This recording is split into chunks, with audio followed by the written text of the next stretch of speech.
นามัตถุรัตนตยัสสะขอนอบน้อมแด่พระรัตนตรัยโดยเสียงเก่าขอเจริญสุขเจริญพรไปยังญาติโยมสาธุชนเมื่อทุกคู่สุขคนเมื่อนี้กะยังพอมีเวลามาร่วมกันสนทนาปราศัยธรรมะตามสมควรเนาะเมื่อนี้วันที่10แล้วแม่นบ่วันที่10มิถุนายนหรือว่าวันที่10เดือน6ปี2026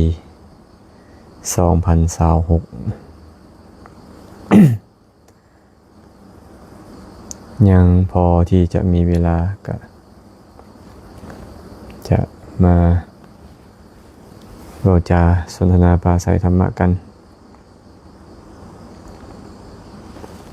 ผู้ใดเข้ามาแล้วก็ใส่คอมเมนต์มาได้ว่าสัญญาณยังใช้ได้บ่เนาะแล้วก็เสียงชัดเจนดีบ่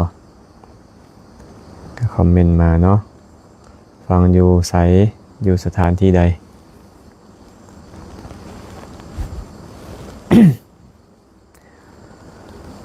เจริญพรนางดอนศรีทะเจริญพรเด้อนางคำพันธ์โพธิสารโอ้ในบ้านนาแถเนาะไม่ออกพันสาธุเด้อเข้ามาแล้วก็อย่าลืมแชร์ไปเป็นธรรมทานนำผู้ใดที่มีคำถามที่คิดว่าจะเป็นประโยชน์ทางต่อตนเองและก็ต่อผู้อื่นก็สามารถคอมเมนต์เข้ามาร่วมกันสนทนาปราศัยได้ก็หวังว่าเสียงน่าจะพอได้ยินเนาะเสียงน่าจะพอได้ยิน บุญพรหมวงศ์น้อมกราบเจริญพรสาธุเด้อน้อยกาแฟสดเจริญพรอนุโมทนาบุญนำอาจารย์เตาความงามสาธุกราบนมัสการพระอาจารย์ฟังจากหินบุญคำแก้วโอ้ยังอยู่หินบุญพุ่นเนาะไปแวะวัดป่าศรีดำดวนเด้อนางอุ้ยจันทรังสีน้อมกราบนมัสการพระอาจารย์สาธุควรเฮือนแสงคำยองเจริญพรเด้อนมัสการพระอาจารย์เสียงชัดเจนดีกันน้อยสาธุสาธุตีสุรจันทร์สาธุคำมรหลวงสุวรรณวงศ์เจริญพร นางดอนศรีทะเสียงชัดเจนดีเด้อขน้อยสาธุสาธุเงินวงใสกราบนมัสการอาจารย์ขน้อยสาธุฟังจากบ้านเกินแจ้งดีขน้อยสาธุเด้อญาติธรรมท่านใดเข้ามาแล้วเนาะการจะลืมแชร์ไปเป็นธรรมทานนำเนาะนาเดียไซยเลิศขาบสาธุขออนุโมทนาบุญนำเสียงดีอยู่ขน้อยสาธุพรสวรรค์บุตรดิสโอ้นมัสการพระอาจารย์พรสวรรค์ทางอัตตปือเนาะขณะเนาะอากาศน่าจะบ่ฮ้อนอบอ้าวปานใดเนาะขณะเนาะอาจารย์เต้าสาธุกับมืออื่นเพิ่นว่ากับมืออื่น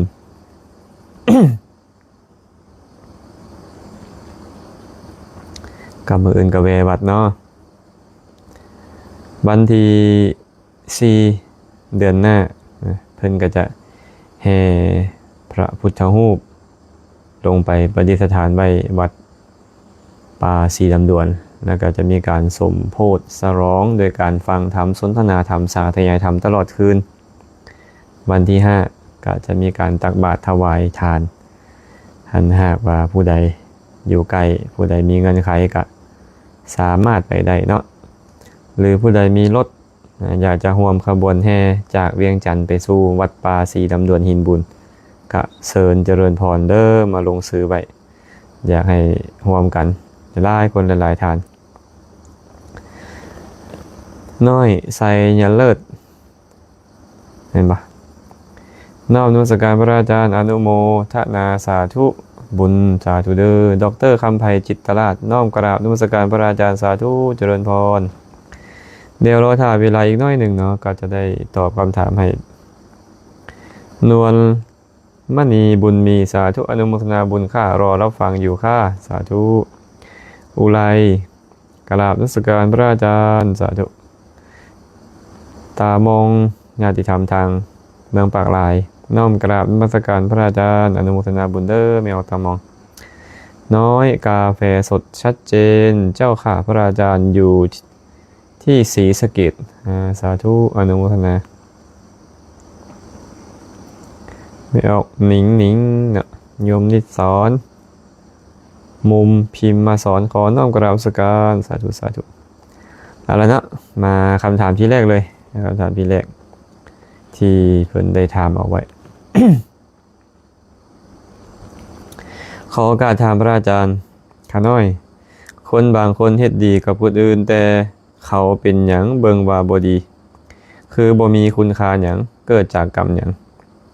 2วิบากกรรมของคนเฮาที่เกิดมาตามเตี้ยหรือตามต้อยเนาะผลมาจากกรรมอันใดข้าน้อยสาธุเพิ่นว่าเป็นหยังน้อคือเฮ็ดบุญ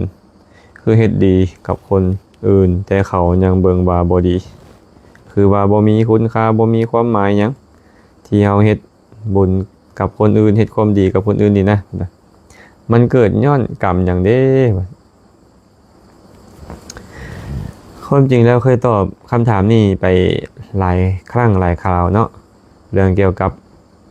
เฮ็ดดีกับคนบ่ขึ้นนี่นะมีเหตุอยู่2ประการเนาะ1เหตุอดีตของเฮา2เหตุปัจจุบันของเขา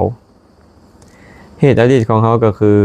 เฮาอาจจะเคยเฮ็ดผิดศีลข้อกาเมมาในอดีต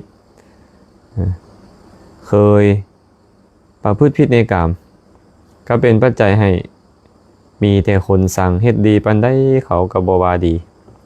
พระผู้มีพระภาคเจ้าตรัสไว้แบบนี้ว่าภิกขุทั้งหลาย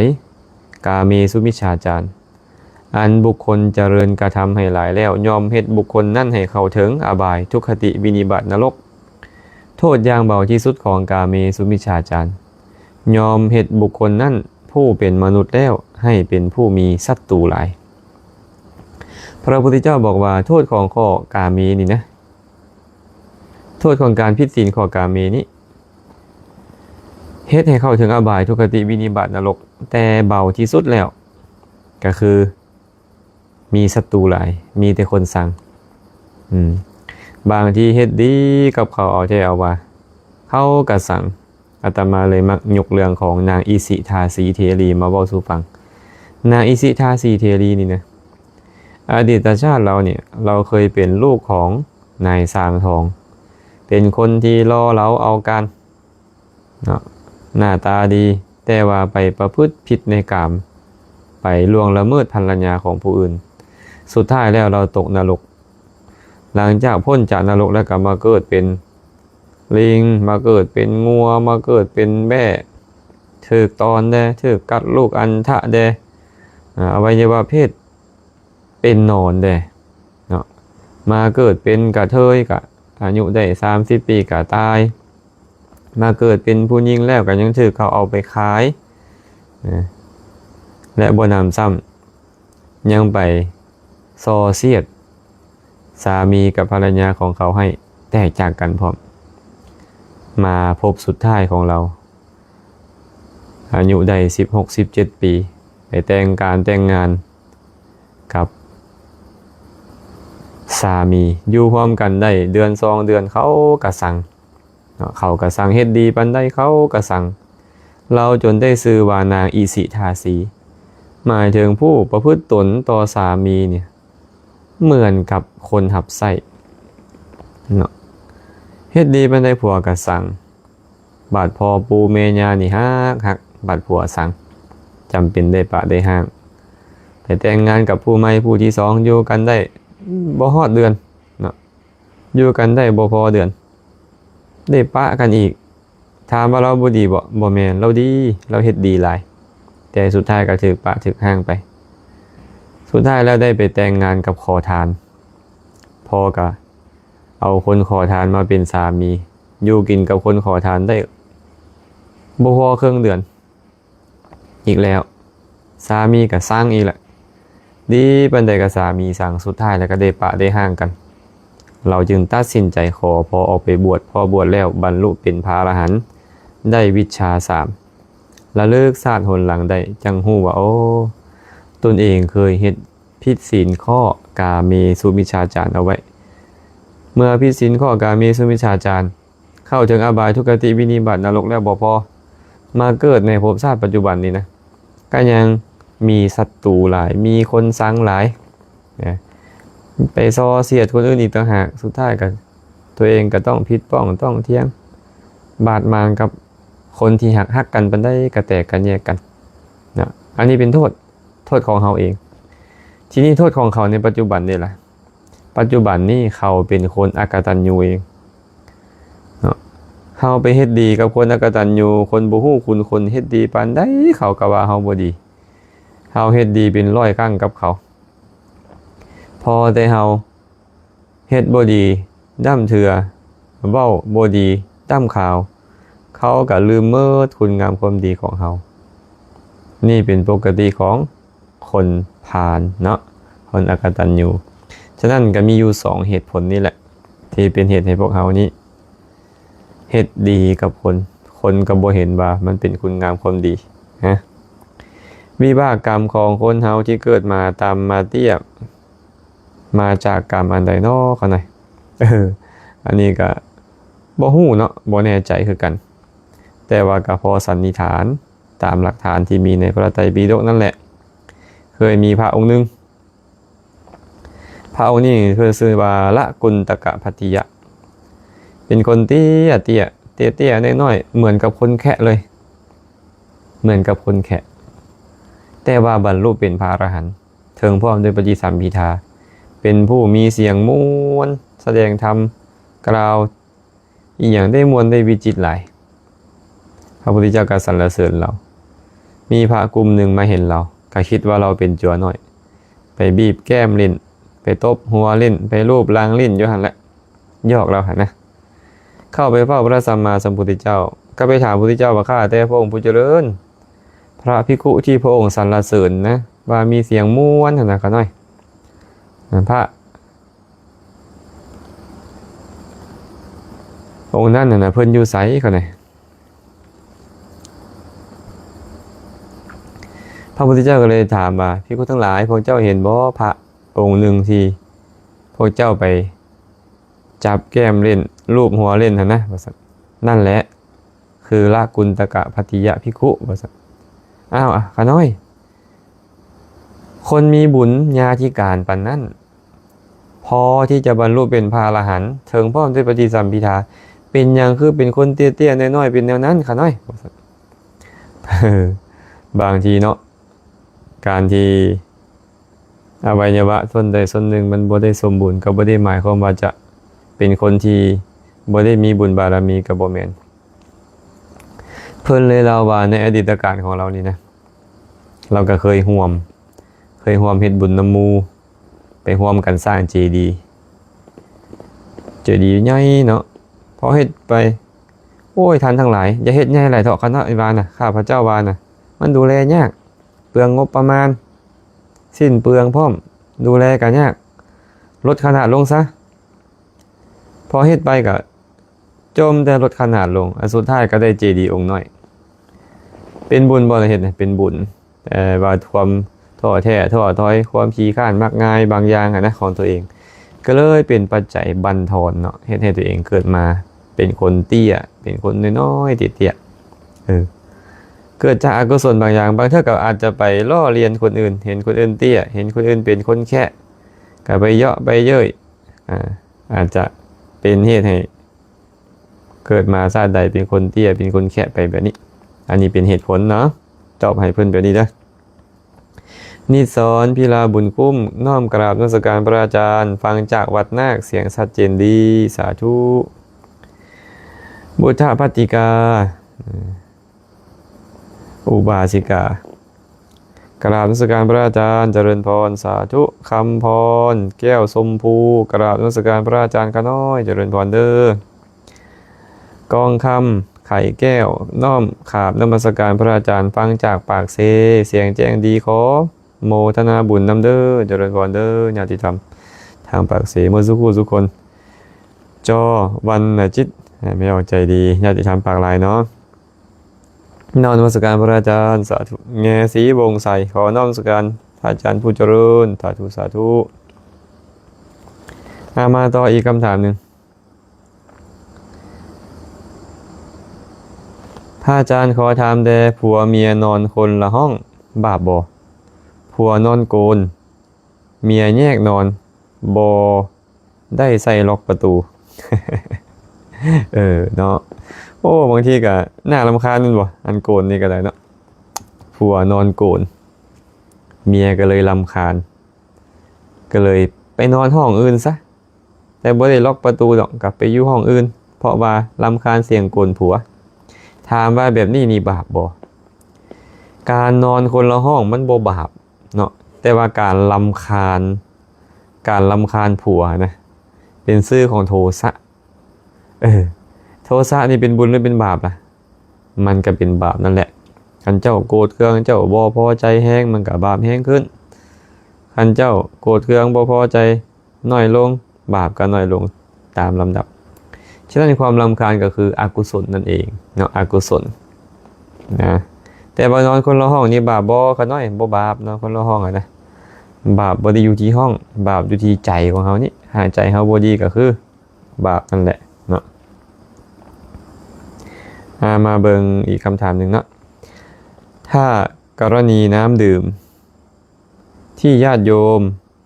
ทำบุญมาแล้วเราหยิบกินเลยโดยมิได้ขอพระเพราะน้ำตั้งอยู่ในบริเวณวัดควรต้องทำอย่างไรให้ไม่บาปคะคงจะพูดถึงเรื่องของเป็นหนี้สงฆ์ใช่ไหมของอย่างใดอย่างหนึ่งนะโยมนะที่มีผู้คนนำมาถวายแก่สงฆ์สังคัสสะเทมะอย่างนี้ชื่อว่าเป็นของสงฆ์ท่านจะวางไว้ตรงไหนก็ตามหากเราไม่ได้ขออนุญาตหรือว่าท่านยังไม่ได้แจกไม่ได้สละมาเราไปนำไปบริโภคถึงจะไม่มีจิตขโมย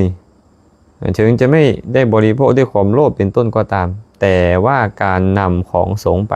บริโภคใช้สอยนั้นเป็นหนี้สงฆ์นะเป็นหนี้สงฆ์เพราะฉะนั้นต้องใช้คืนนะโยมนะต้องใช้คืนแต่หากมีเจตนาไม่ดีวิสาสะกับเจ้าอาวาสวิสาสะกับพระสงฆ์ด้วยความคุ้นเคยอันนี้มันมีโทษอยู่นะบางทีเนี่ย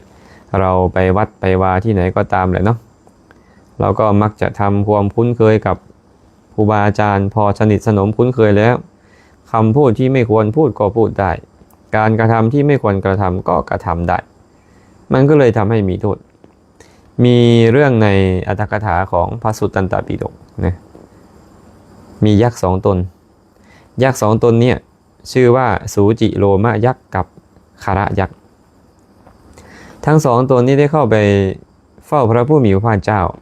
แล้วก็มีโอกาสได้ฟังธรรมแล้วก็บรรลุโสดาบันไปแต่ว่าอัตภาพของยักษ์ทั้งสองตนนี้น่าเกลียดน่ากลัวมากเลยโยมสูจิโลมะยักษ์เนี่ยแกได้ชื่อว่าสูจิโลมะเพราะมีขนเหมือนกับเข็มพวกโยมคงจะนึกถึงบุ้งขนได้ใช่ไหมไอ้พวกบุ้งขนเนี่ยนะมันมีขนออกมาจากตัวยักษ์ตนนี้เป็นแบบนั้นเลยโยมเหมือนกับเม่นเหมือนกับบุ้งขนมีขนออกมาตามร่างกายเหมือนกับเข็มแต่เป็นยักษ์นับเนื่องในหมู่เทวดานะแต่ว่าฟังธรรมและบรรลุโสดาบันยักษ์อีกตนหนึ่งที่เป็นเพื่อนแกก็ชื่อว่าคาระยักษ์หนังของยักษ์ตนนี้เหมือนกับหนังคางคกเหมือนกับหนังคางคกบ้านอาตมาเรียกกระตู ขี่ขั้นขากหนังของแกนี่เหมือนกับหนังคางคกเลยโยมเนาะแต่ว่าไปฟังธรรมและบรรลุเป็นพระโสดาบันท่านก็เลยเล่าเรื่องของยักษ์ทั้งสองตนนี้ว่าในอดีตการเนี่ยสูจิโลมะยักษ์แกเคยเป็นคนวัดอยู่กับวัดบางตำราบอกว่าแกเคยเป็นพระภิกษุด้วยเนาะทีนี้แกอยู่ใกล้วัดใช่ไหมล่ะไปทำการทำงานแกมีที่นาที่ไร่อยู่ข้างวัดแกก็ไปทำการทำงานอยู่ข้างวัดนั่นแหละพอเหนื่อยแล้วเหงื่อออกแล้วแกก็มานอนอยู่ที่ศาลาวัดทีนี้เวลาแกนอนเนี่ยแกไม่ได้สนใจแกไม่เอื้อเฟื้อนี่โยมก็ไปนอนลงเลยนอนลงศาลาวัดไม่เอาอะไรไปปูก่อนเหงื่อแกพวก สิ่งสกปรกโสโครกที่ติดตามร่างกายตามเสื้อผ้าแกก็ไปติดลงตรงที่ศาลาของพระสงฆ์แกก็ไม่สนเพราะแกคิดว่าแกไม่ได้ทำบาปอะไรแต่ว่าแกไม่เอื้อเฟื้อทีนี้หลังจากแกตายไปแล้วเนี่ยไปเกิดในอัตภาพใหม่แกดันไปเกิดเป็นเทวดาแต่ว่าเป็นเทวดานับเนื่องในหมู่ยักษ์อกุศลข้อที่แกทำขนของตัวเองให้ไปถูกเสนาสนะของสงฆ์ทำเหงื่อใครให้ไปถูกเสนาสนะของสงฆ์นี่ทำให้แกมีอัตภาพน่าเกลียดน่ากลัวมีขนเนี่ยเหมือนกับเข็มแทงออกมาข้างนอกเหมือนกับเม่นเลยนะนี่โยมอันนี้เป็นโทษนะฉะนั้นไม่ใช่แค่โยมนะที่เป็นโทษนะพระภิกษุนี่เป็นอาบัติด้วยนะอย่างเช่นอาตมาเนี่ยทำไมอาตมาจึงพบผ้ารองนั่งไปตลอดเพราะว่าถ้าหากว่าพระภิกษุเนี่ยไม่มีผ้าส่วนตัวไปรองนั่งหากนั่งลงพื้นของสงฆ์ก็ตามไปพิงฝาพิงเสาของสงฆ์ก็ตามไปพิงประตูพิงหน้าต่างของสงฆ์ก็ตามนั่งบนเตียงต่างของสงฆ์ก็ตาม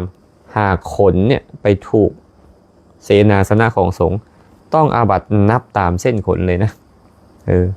ฉะนั้นเนี่ยอาตมาก็เลยเอาไปด้วยทำไมทั้งพาดบนบ่าล่ะท่านอาจารย์ผ้าปูนั่งทำไมต้องพาดบนบ่าพาดบนบ่าแล้วมันไม่ลืมถึงลืมมันก็ลืมไว้บนบ่านี่แหละมันไม่เสียหายนะ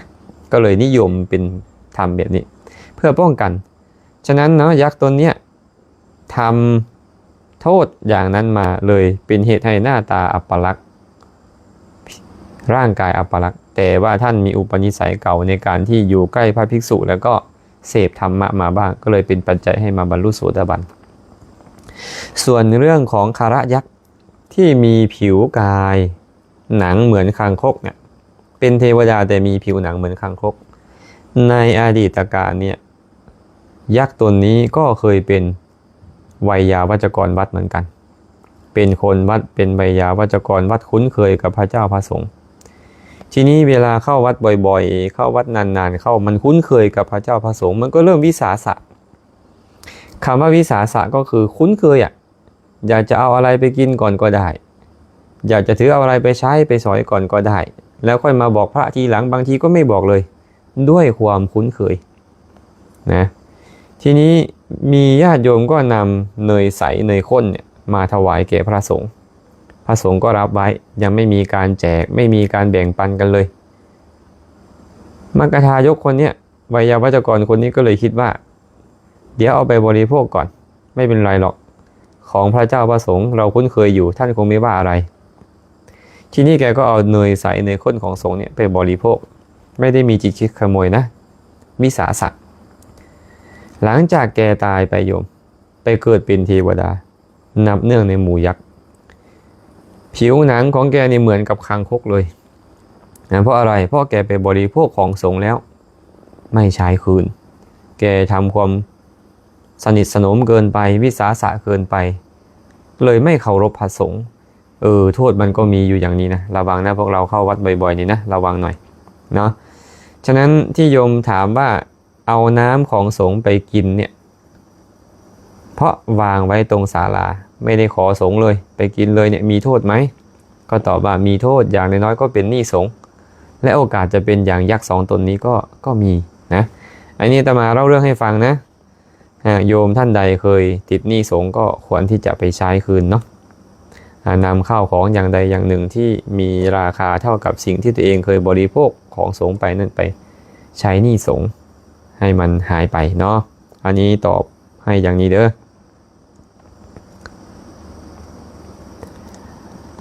อายุบวรกราบนมัสการพระอาจารย์ขอโอกาสครับจีวรสำหรับพระมีกำหนดไหมครับว่าห้ามเกินกี่ขันเราสามารถทำเป็นขันเล็กๆทีเหมือนจีวรพระจีนได้ไหมครับกราบขอบพระคุณความเมตตาครับพวกโยมก็คงจะสังเกตเห็นเนาะจีวรของพระภิกษุท่านก็จะทำเป็นเหมือนกับทาง3แพร่งบ้างเหมือนกับทาง4แพร่งบ้างนะเป็นขันไปเหมือนกับคันแทนาของชาวบ้านนั่นแหละเพราะว่าพระภิกษุเนี่ยจะใช้ผ้าที่เป็นผืนล้วนเลยไม่ได้โยมต้องให้เศร้าหมองด้วยสัตรา ได้จีวรล้วนมาก็ตามต้องมาตัดออกแล้วก็มาเย็บคืนโยมให้เป็นขันเหมือนกับคันแทนาเนาะทีนี้มีคำถามว่าทำได้กี่ขันล่ะในคัมภีร์ท่านไม่ได้บอกไว้ว่าได้กี่ขันแต่เวลาท่านอธิบายท่านจะเริ่มจาก5ขัน5ขัน7ขัน9ขัน11ขันไม่ได้พูดเกินนี้แต่ก็ไม่ได้ห้ามเอาไว้นะสังเกตเห็นว่าท่านจะพูดเป็นขันขี้โยมไม่ใช่คู่เนาะไม่มีคำว่า6ขัน8ขัน10ขันไม่มีพูดแค่ว่า5ขัน7ขัน9ขัน11ขันเพราะฉะนั้นก็สันนิษฐานได้ว่าจีวรของพระภิกษุเนี่ยควรจะเป็นขันขี้แต่ถามว่ากี่ขันก็ตอบว่าไม่กำหนดนะไม่มีกำหนดเนาะเราสามารถทำเป็นหลายๆขันได้แต่ว่าควรที่จะมีการตัดออกมาเป็นระเบียบนะเป็นระเบียบอะไรคืออนุวาสอะไรคือมณฑลอะไรคืออัฏฐมณฑลอะไรคือกุสิอะไรคืออัฏฐกุสิอะไรคือชังเคยะอะไรคือคีเวยะอะไรคือพาหันตะมันต้องตัดออกมาแบบนี้แล้วก็ให้มันสามารถพูดได้ว่านี้คือส่วนนี้คือส่วนมณฑลนี้คือส่วนอัฏฐมณฑลนี้คือกุสินี้คือส่วนของอัฏฐกุสินะนี่คือชังเคยะคีเวยะพาหันตะนี่คืออนุวาสเป็นต้นต้องแบบนั้นถึงจะเหมาะสมเนาะถ้าถามว่ากี่ขันก็ตอบว่าไม่เห็นมีกำหนดไว้แต่มีแสดงว่าเป็นขันที่หยุดที่11ขันแต่ว่าเกินนั้นก็คงจะไม่ผิดอะไรเพราะว่าบางรูปบางท่านไม่มีผ้าขนาดไซส์ใหญ่ขนาดนั้นได้ผ้าบางทีคืบหนึ่งบ้างนะฝ่ามือหนึ่งบ้างก็ต้องเอาผ้าเหล่านั้นแหละมาตัดมาต่อกันเพราะฉะนั้นหากมีการตัดกันต่อจะเล็กลงก็ได้เมื่อมีผ้าผืนเล็กก็ต้องใช้ผ้าหลายขันเนาะอันนี้ตอบให้แบบนี้นะขออภัยด้วยเนาะพูดเป็นภาษาไทยเนื่องจากโยมคนไทยหรือพระภิกษุไทยท่านถามมาก็เลยต้องพูดเป็นภาษาไทยเนาะ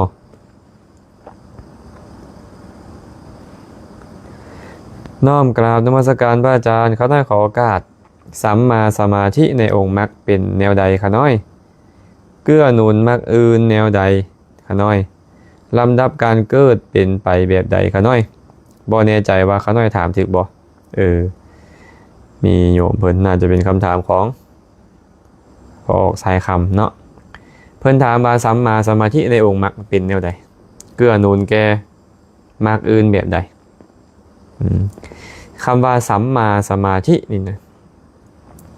แปลว่าความระลึกชอบเนาะสัมมาขอไปความที่จิตตั้งมั่นชอบสัมมาสมาธิสัมมาสมาธินี่เป็นแนวใดเพิ่นว่าในองค์มรรคก็คือเอกคตาถ้าเว้าโดยตรงในองค์มรรคก็คือฌานเลยเนาะคันเว้าตรงๆในองค์มรรคสัมมาสมาธิก็คือฌานนะแต่ว่าเป็นโลกุตระฌานโลกุตระฌานก็คือฌานที่เกิดขึ้นในมรรคจิตนั้นเอกคตาเจตสิกนั่นแหละเป็นชื่อของสัมมาสมาธิในที่นั้นเนาะถามว่าสัมมาสมาธินี่เกื้อหนุนก่อต่อมรรคอื่นแบบใดแน่นอนหากขาดสัมมาสมาธิตัดสหูบ่ได้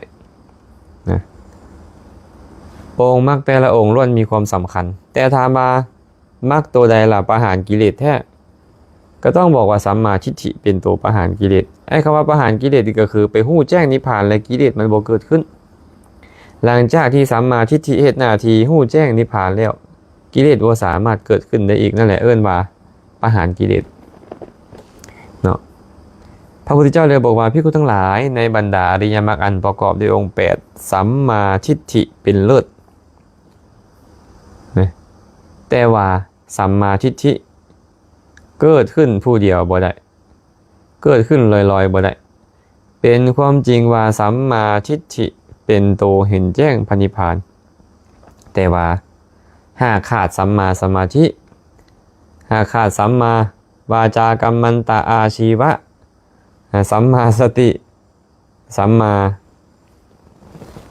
สังกัปปะเป็นต้นก็บ่สามารถที่จะเฮ็ดหน้าที่ประหารกิเลสได้เพราะฉะนั้นองค์มรรคแต่ละองค์จึงต้องครบทั้งหมดเลยขาดองค์ใดองค์หนึ่งบ่ได้เนาะน่าจะพอเข้าใจเนาะเพิ่นเลยอุปมาเหมือนกันอย่างละเหมือนกับขวานขวานนี่นะเวลาที่มันมีแต่ตัวขวานมันบ่มีด้ามบ่มีมือไปจับฟันมันจะเฮ็ดให้ต้นไม้ขาดหรือหักได้บ่ก็ตอบว่าบ่ได้เป็นบ่เป็นหยังมันจึงบ่ได้ล่ะอ้าวขวานบางอยู่ซื่อๆมันจะอันนั้นได้จังได๋เป็นบ่เมื่อวางขวานไว้ซื่อๆมันก็บ่สามารถที่จะเฮ็ดให้ต้นไม้หักต้นไม้ขาดได้ฉันใดก็ฉันนั่นเพิ่นว่าตัวปัญญาคือสัมมาทิฏฐินี่นะหากบ่ได้องค์มรรคอื่นมีสัมมาสังกัปปะสัมมาวาจากัมมันตะอาชีวะวายามะสติสมาธิบ่ได้องค์มรรคเหล่านี้เป็นตัวสนับสนุนแล้วก็บ่สามารถที่จะประหารกิเลสได้เพราะฉะนั้นเนาะสัมมาสมาธินี่เกื้อหนุนแน่นอนเกื้อหนุนต่อมรรคอื่นๆแน่นอนนะจันเพลงนามมุนตีฟังจากเมืองกาสีแขวงเวียงจันทร์เจริญพรสาธุเด้อหมายรับสาธุอนุโมทามิเจริญพรอนุโมทนาบุญนำบุญสุคนสุรินทรสาธุสาธุทองบุตรกยา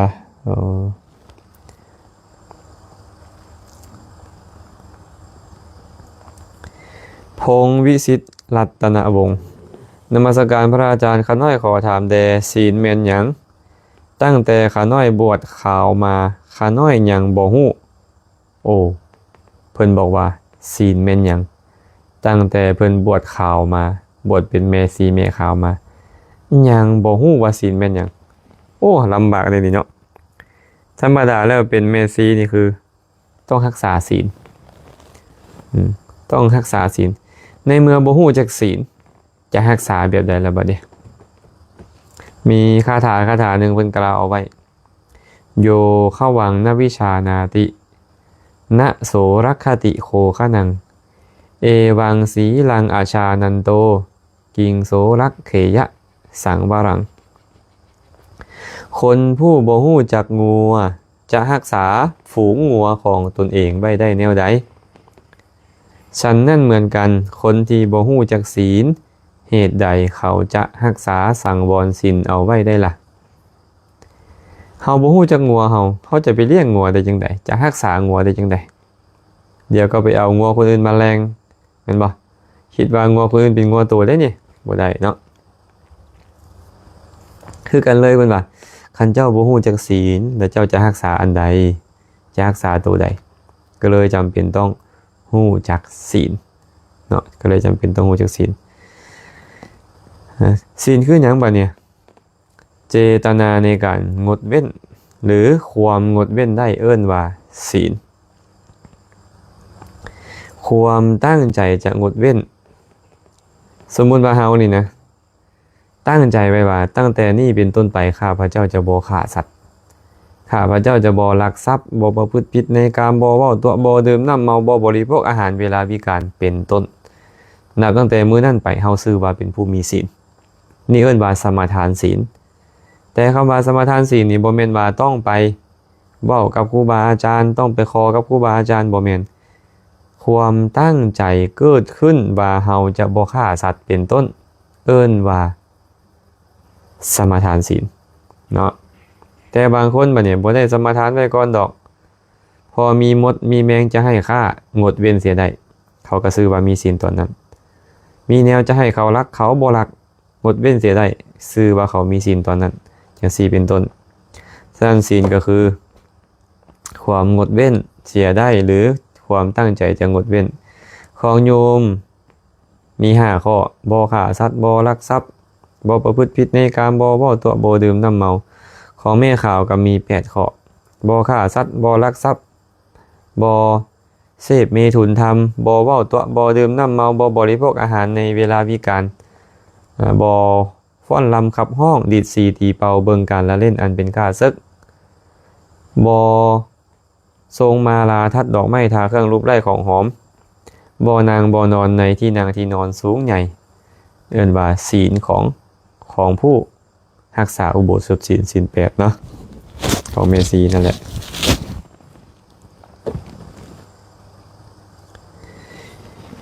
แก้วมณีพรสาธุอนุโมทนาบุญนำเด้อขาน้อยฟังทุกมือเสียงชัดเจนดี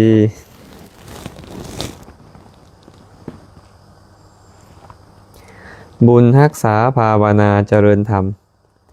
อธิบายเรื่องข้อห้ามบ่ให้ญาติโยมเป็นผู้ยิงขึ้นไปสิมได้ขาน้อยอันนี้ก็เป็นเรื่องแปลกอยู่เลยเนาะมีข้อห้ามบาโยมบ่ให้ขึ้นถึงสิมทำความเข้าใจสิมซะก่อนเนาะสิมนี่เป็นอย่างสิมนี่นะภาษาบาลีว่าสีมาแปลว่าขอบเขตหรือเขตแดนขอบเขตนี่ยังล่ะขอบเขตการเฮ็ดสังฆกรรมของพระภิกขุสวดปฏิโมกข์บ่บวชพระบ่สวดปริวาสบ่มานัดบ่อัปพานบ่จังซี่เป็นต้นเอิ้นว่าขอบเขตนั่นก็เลยต้องมีเครื่องหมายภาษาบาลีเพิ่นใช้คำว่านิมิตเฮาก็เลยมักเอาก้อนหินมาเฮ็ดลูกนิมิตก็คือเครื่องหมายจังล่ะเครื่องหมายบอกว่าขอบเขตหรือเขตแดนของข้อยแต่นี่เข้ามาหาบนนี้จังซี่เนาะทีนี้พระสงฆ์เขาเจ้าเพิ่นก็เลยมีการผูกสีมาขึ้นเอิ้นว่าสมมุติสีมาขึ้นมาหลังจากสมมุติสีมาขึ้นมาแล้วบางคนก็เอาเครื่องรางของขลังของตัวเองนั่นแหละไปไว้ในสิบนั้นบางคนก็คิดว่าการเอาเครื่องรางของขลังเข้าไปไว้นี่นะมันเข็ดมันคมบางเทื่อก็เอาพระพุทธรูปไปฝังไว้กลางสิมนั่นเอิ้นว่าปอนบีสิมเนาะจังซี่เป็นต้นที่นี่ก็เลยบอกว่าโอ้ยคันพูนยิงย่างขึ้นไปเทิงสิมนี่นะไปฆ่ามันบอนเครื่องรางของขลังเอาไว้นี่มันลุยได้เครื่องรางของขลังนี่นะมันบ่เข็ดบ่คมได้ก็เลยเป็นอันว่าห้ามผู้ยิงบัดนี้พอห้ามผู้ยิงกลายเป็นประเพณีมาเลยบัดนี้พาผู้ยิงห้ามขึ้นสิมผู้ยิงห้ามขึ้นสิมแต่ความจริงแล้วในทางธรรมวินัยบ่มีดอกบ่มีการห้ามอันนี้ก็เป็นความเชื่อของคนมักถือเครื่องรางของขลังเป็นต้นซื่อๆเด้อคันถ้าหากว่าตามธรรมะตามวินัยนี่บ่มีห้ามเด้อต่อให้ไปนี่เนาะห้านอาหารมวลใจครับจัดงานทุกประเภทไม่ออกอุเนาะสาธุข้าน้อยขออนุโมทนาบุญนำพระอาจารย์ผู้ที่แสดงธรรมให้พวกข้าน้อยได้ยินได้ฟังเด้อข้าน้อยสาธุสุดาวันสร้อยสุวรรณน้อมกราบนมัสการพระอาจารย์ด้วยความเคารพอย่างสูงกราบสาธุข้าน้อยสาธุกองประเสริฐแพงเสนน้อมนมัสการพระอาจารย์ขออนุโมทนาพอออกตังเนาะสาคุณนาปานทวงสาธุเด้อMS คำใสเพชรมณีไม่ออกใสญาติธรรมทางปากเซเนาะน้อมขาดนมัสการพระอาจารย์ฟังจากปากเซเสียงดีอนุโมทนาบุญเด้อสาธุมาลิสาพิลาวันน้อมกราบนมัสการพระอาจารย์เสียงดีอยู่ห้องแกโอ้ญาติธรรมห้องแกหัดใส่ยาสอนน้อมกราบพระอาจารย์ด้วยความเคารพขาน้อยญาติธรรมทางอัตตปือเนาะมาคำถามมีคำถามหนึ่งไม่ออกปานเนาะหมานปานนี่ไสยวงศ์โดยน้อมกราบนมัสการพระอาจารย์ข้าน้อยขอโอกาสถามข้าน้อยไหว้พระสมทานศีล 5ก่อนนอนทุกคืนตายในขณะนอนหลับนั่นจะได้ไปเกิดอยู่อบายบ่หรือไปเกิดอยู่สวรรค์ข้าน้อยให้เฮาใส่ใจแบบนี้เนาะไม่ออกปานเด้อถ้าหากว่าเฮาสมาทานศีลตอนจะหลับคันหลับไปในขณะที่มีศีลนั่นนะเฮาบ่ฝันหายอีหยังเนี่ยตายไปก็ไปสวรรค์แน่นอนเฮามีศีล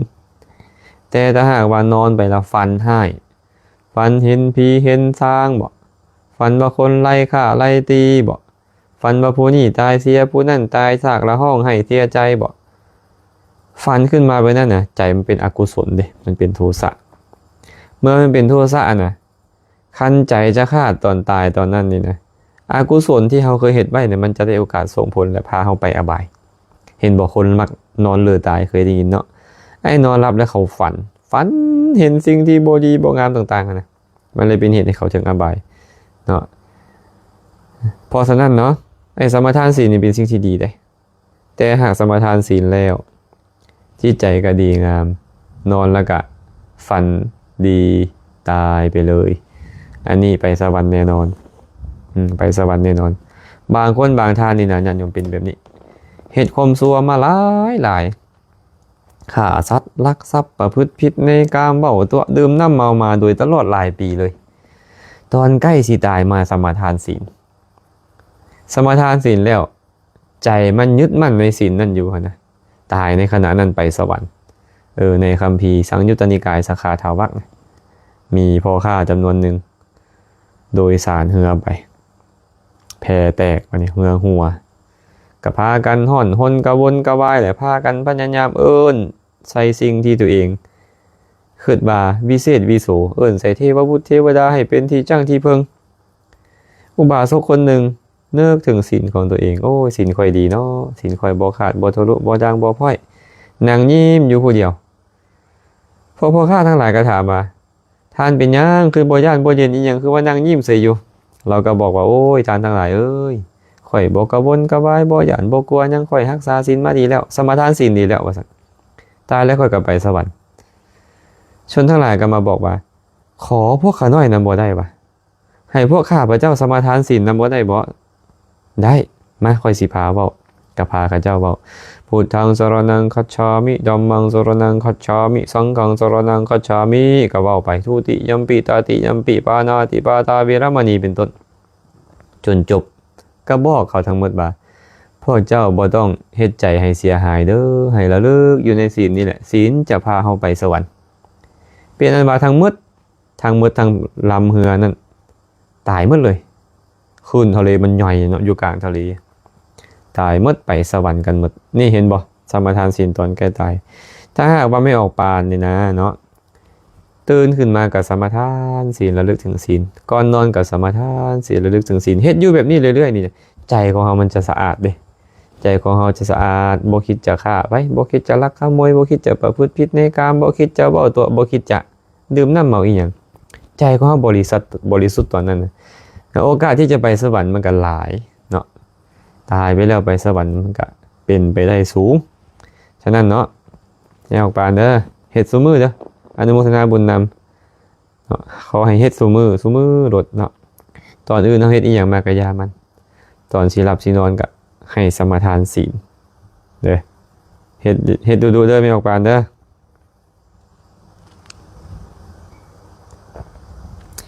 น้องมิกกี้สีทันดอนไม่ออกเมเนาะน้อมกราบอนุโมทนาบุญนำบุธรรมใดที่เห็นแจ้งขอทำนั่นจงบังเกิดแก่ข้าน้อยและทุกคนด้วยเถิดสาธุจันสุดาจันทามีนาวงศ์บีดำดวนสุขภูวงศ์วิไลครจันทรังสีอนุโมทนาบุญกับทุกท่านสุสดาสอสมบัติสาธุเด้อมันอยู่ที่ใจน้อมกราบนมัสการพระอาจารย์ข้าน้อยขอโอกาสถามเวลาไปทรงสักการแล้วเพิ่นมักให้ครูบาอาจารย์ต้องเป็นผู้จูดหรือเผาผีสีพิษธรรมวินัยบ่ข้าน้อยเรื่องนี้ก็น่าสนใจเลยเนาะความจริงแล้วนี่นะพระนี่นะรับนิมนต์ได้บางอย่างบ่สามารถรับนิมนต์ได้บางอย่างถ้าหากว่าโยมนิมนต์พระนิมนต์ไปจูงคนตายนิมนต์ไปเผาผีอันนี้เนี่ยพระรับบ่ได้พระซื่อว่าไปรับไส้โยมบ่ได้เนาะแต่ถ้าหากโยมนิมนต์ท่านอาจารย์ไปสาธยายธรรมกุศลาเป็นต้นเนาะหรือว่านิมนต์ท่านอาจารย์ไปพิจารณาไปซักอนิจจาพิจารณาซักอนิจจาก็หมายความว่าไปพิจารณาสังขารว่ามันบ่เที่ยงเป็นทุกข์เป็นอนัตตาแบบนี้อันนี้ไปได้ ฉะนั้นเวลาญาติโยมไปนิมนต์ครูบาอาจารย์ไป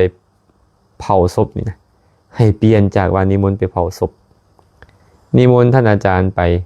พิจารณาสังขารพิจารณาซากศพนิมนต์อาจารย์ไปสาธยายธรรมไปแสดงธรรมอย่าบอกว่านิมนต์ไปทรงสักการเขาไหนบ่ได้นิมนต์พระไปทรงสักการพระฮับพระไปพระก็เป็นอาบัติเนาะอันนี้สำคัญอยู่แต่ว่าญาติโยมมันบ่ค่อยเข้าใจซื่อๆและพระหลายๆองค์ก็บ่ค่อยเข้าใจคันเข้าใจแล้วก็น่าจะดีได้อาตมาว่าป้องกันอาบัติให้ครูบาอาจารย์ได้นำเนาะที่นี่ถามมาให้พระจูดก่อนนี่ผิดหยังบ่ก็บ่ผิดหยังเนาะคันว่าญาติโยมเขาเจ้าบ่ได้ห่วงบ่ได้เห็นซากศพอันนั้นแล้วพระจูดก็บ่เป็นหยังพระจูดก็บ่เป็นหยังแต่ว่าขอให้พระเข้าใจว่าพระหับนิมนต์เพื่อไปจูดคนถึงบ่ได้ไปพิจารณาสังขารละได้จังซี่ซื่อๆเพิ่นก็ให้เกียรติพระเนาะให้พระเข้าไปก่อนเพราะว่าคิดว่าพระเป็นผู้ทรงศีลจังซี่แหละเนาะ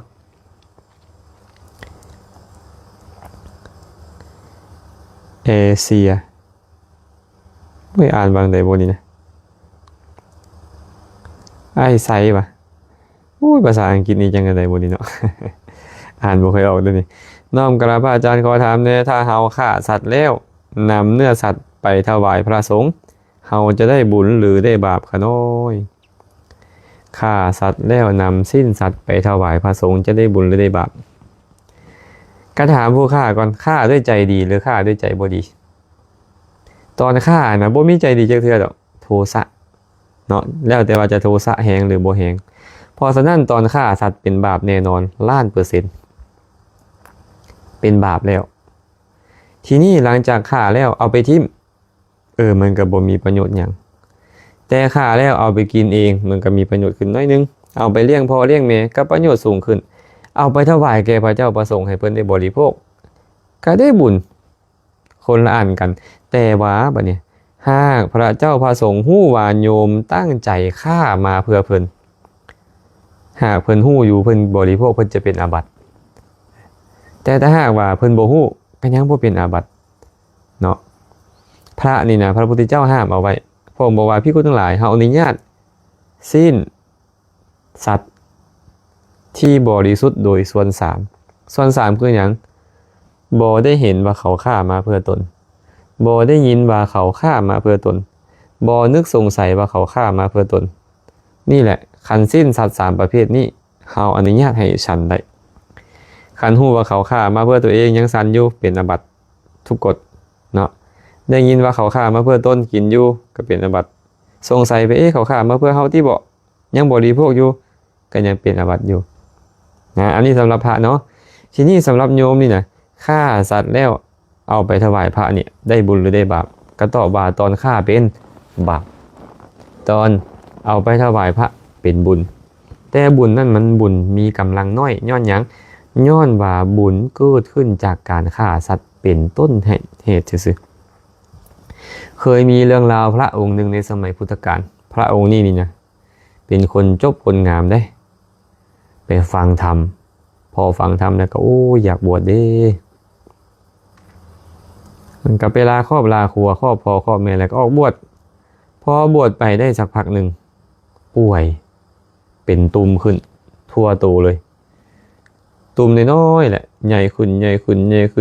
แตกเน่าเป็นทั่วตัวเลยตัวเพิ่นก็เลยเน่าบัดนี้ครูบาอาจารย์องค์อื่นไปดูแลอุปถากเพิ่นก็อยู่นำเพิ่นบ่อยมันเหม็นมันเน่ามันเหม็นหั่นนะที่นี่เขาก็ชิมเพิ่นสมัยนั้นแหละพระสัมมาสัมพุทธเจ้ากับพระอานนท์ก็เลยเที่ยวจาริกไปตามกุฏิต่างๆไปเห็นพระองค์นี้ก็เข้าไปหาพระอานนท์ก็ไปต้มน้ำแล้วก็เอาผ้าเราไปซักพระพุทธเจ้ากับพระอานนท์ก็พากันเสดโตแล้วก็พระผู้มีพระภาคเจ้าเทศให้ฟังพอเทศจบแล้วบรรลุเป็นพระอรหันต์พระองค์เนี่ยในขณะที่ป่วยอยู่นะฟังธรรมก่อนตายบรรลุเป็นพระอรหันต์ปรินิพพานไปหลังจากเราตายแล้วภิกษุทั้งหลายก็มารวมกันโอ้พระคุณเจ้าองค์นี้นี่นะตายแล้วไปไสเด้เนาะว่าซั่นตายแล้วไปไสเราเจ็บปวดทรมานแบบนี้พระผู้มีพระภาคเจ้าผ่านมาพอดีก็เลยถามว่าภิกษุทั้งหลายรวมกันเรื่องอย่างน้อภิกษุเรานั่นก็เลย คาบทูลพระพุทธเจ้าว่าข้าแต่พระองค์ผู้เจริญกำลังลมเรืองของพระองค์นี่แหละข้าน้อยตายแล้วเราไปใส่พระพุทธเจ้าเลยบอกว่าภิกขุทั้งหลายภิกขุองค์นี้ปรินิพพานแล้วภิกขุทั้งหลายก็สงสัยเนาะข้าแต่พระองค์ผู้เจริญคนที่มีอุปนิสัยในการบรรลุอรหันต์นี่นะข้าน้อยเป็นอย่างคือยังเจ็บยังป่วยอยู่เป็นแบบนี้ข้าน้อยพระพุทธเจ้าก็บอกว่าในอดีตการภิกขุองค์นี้เคยเป็นนายพรานนกเคยฆ่านกมาเลี้ยงชีพเอามาขายได้เอามากินได้เลี้ยงดูลูกเต้าได้ อยู่มามื้อหนึ่งมีพระอรหันต์องค์หนึ่งไปบิณฑบาตเราก็เลยเห็นพระมาบิณฑบาตคิดในใจว่าเฮาก็ฆ่าสัตว์มาหลายเลยเด้เฮ็ดบุญจักมื้อแด่บ่ดีบ่เอาละทางที่ตัวเองไปปิ้งนกมากำลังสิกินอยู่เอาเอานกที่ตัวเองปิ้งมาแล้วไปใส่บาตรขอพระคุณเจ้ารับอาหารของข้าน้อยเด้พระเพิ่นก็รับอาหารเราตั้งความปรารถนาว่าข้าแต่ท่านผู้เจริญทานได้ฮู้แจ้งเห็นจริงในธรรมอันใดขอให้ข้าน้อยได้ฮู้แจ้งเห็นจริงในธรรมข้อนั้นนำทานด้วยเถิดแล้วก็แล้วไปพระเถระก็ให้พรแล้วก็ไปเราก็ยังไปฆ่าสัตว์คือเก่าเนาะก็ไปฆ่าสัตว์อยู่หั่นแหละไปฆ่านกอยู่หั่นแหละเอามากินได้เอามาขายได้อยู่หั่นแหละสุดท้ายแล้วก็ตายหลังจากตายแล้วบาปมันหลายเนาะก็เป็นเหตุให้เราไปเกิดในนรกตกนรกโมกใหม่แสนโดนนานผ่านเวลาไปโดนนานมาเกิดในภพชาตินี้เกิดมาเป็นลูกคนมีเงินมีทองอยู่ได้ฟังธรรมมีศรัทธาออกบวชพอออกบวชมันจะป่วยรู้สุดท้ายก็ตายแต่ก่อนตายยังดีที่พระพุทธเจ้าไปเทศน์ให้ฟังและบรรลุเป็นพระอรหันต์พระพุทธเจ้าก็เลยบอกว่าโทษที่เราฆ่าสัตว์นะเบียดเบียนสัตว์นะเป็นเหตุให้เราเข้าถึงอบายทุกขติวินิบาตนรกตลอดเวลาหลายร้อยหลายพันหลายแสนปีเป็นนั่นเองจนมาถึงปัจจุบันนี้เรากับป่วยไข้เพราะเราเบียดเบียนนกนั้นป่วยไข้อยู่แต่อานิสงส์ที่เราได้ถวายทานแก่พระภิกขุองค์นั้นเป็นปัจจัยให้เราเนี่ยมาบรรลุเป็นพระอรหันต์ในที่สุดเรื่องนี้สอนให้เรารู้ว่าจังไดสอนให้เรารู้ว่าบุญบาปมันคนละคณะจิตกันตอนฆ่าคณะจิตหนึ่งเป็นบาปไปแล้วตอนเอาไปถวายทานเป็นคณะจิตหนึ่งที่เป็นบุญมีเจตนาอยากสละของตนเองให้กับผู้อื่นอยู่เพราะฉะนั้นให้พวกเราแยกกันให้เด็ดขาดระหว่างฆ่ากับถวายทานเนาะคันเจ้าฆ่าละล่าเนี่ยมันก็บ่ได้บุญคันเจ้าฆ่ามันเป็นบาปอยู่แต่มันก็ยังได้บุญในการต่อมาในเจ้าเอาไปถวายแก่ครูบาอาจารย์หรือว่าเลี้ยงพ่อเลี้ยงแม่เจ้าเป็นต้นเลี้ยงพ่อเลี้ยงแม่ก็เป็นบุญได้เนาะอันนี้ตอบให้ไปนี่เด้อสายคำแก้วคำพันสาธุขอนมัสการสาธุพงษ์พัฒน์อินทวงศ์กราบนมัสการพระอาจารย์แซมสาธุเจริญพรเด้อมือสุขสุคนครับสาธุพระอาจารย์เขาได้ขอโอกาสถามแด่ผู้ชายรุ่นประมาณ20 ปีเพิ่นมักสาวรุ่นเอื้อยนี่เป็นย้อนอดีตเพิ่นเฮ็ดบุญยังมาหรือเฮ็ดกรรมยังมาขาน้อยช่วยอนุเคราะห์ให้แจ่มแจ้งแด่ขาน้อยโอ้ยบ่ฮู้นำเพิ่นเด้ออันนี้ว่าเพิ่นเฮ็ดบุญยังมา ความมักของแต่ละคนบ่คือกันเนาะบางคนมักสาวน้อยบางคนมักสาววัยกลางคนบางคนมักสาวลูก1บางคนมักสาวลูก2บางคนมักสาวแก่บางคนมักผู้เฒ่ากันยังมีเนาะอาตมาไปเห็นในข่าวผู้บ่าวอายุ25ผู้สาวอายุ70มาแต่งงานกันแบบนี้ก็มีอยู่ได้ความฮักนี่นะมันสามารถเกิดได้จากเหตุ2ประการเนาะพระพุทธเจ้าตรัสไว้ปุพเพวะสันนิวาเสนะปัจจุปันนะหิเตนะวาเอวันตังชายะเตเปมังอุปลังวะยะโถทะเกความฮักเกิดขึ้นจากเหตุ2ประการ1ปุพเพสันนิวาสเคยอยู่ร่วมกันมาในการก่อน2ปัจจุปันนะหิเตนะเกื้อกูลกันในปัจจุบันบางคนบางท่านเห็นกันปุ๊บหู้ซึกคุ้นเคยหู้ซึกฮักแพงกันเลยจะฮักแพงในฐานะหมู่เพื่อนบ่ฐานะสู้ฐานะแฟนบอกก็ตามแต่เห็นกันแล้วฮักแพงกันเลยคุ้นเคยกันเลยอันนี้เอิ้นว่าเคย